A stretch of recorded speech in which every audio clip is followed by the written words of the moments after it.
ٹیلی vision پر ہر شخص آ سکتا ہے سوائے ڈاکٹر اسرار کے. کیوں؟ ڈاکٹر اسرار نے کیا کیا؟ باقیوں کی دعوت میں وہ انقلابی ڈنک ہے ہی نہیں، وعظ ہے، نصیحتیں کرتے رہو.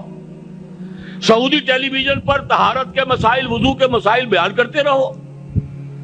لیکن اگر حکومت کے مسائل بیان کرو گے تو کل تمہارا پتہ بھی نہیں چلے گا تم گئے کہاں. ملوکیت کی نفی کروں گا تو کیا ہوگا؟ جو ہوا ہے سینکڑوں تابعین کے ساتھ حجاج ابن یوسف کے ہاتھوں، ہوگا کہ نہیں ہوگا؟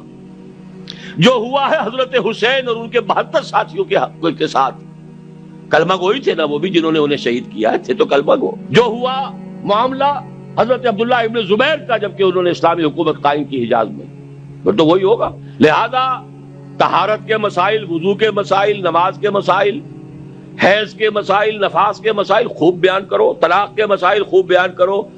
حکومت کے نظام میں شریعت کیا چاہتی ہے، نظام کیا ہے اسلام کا، ذرا یہ بات کرو گے تو بند.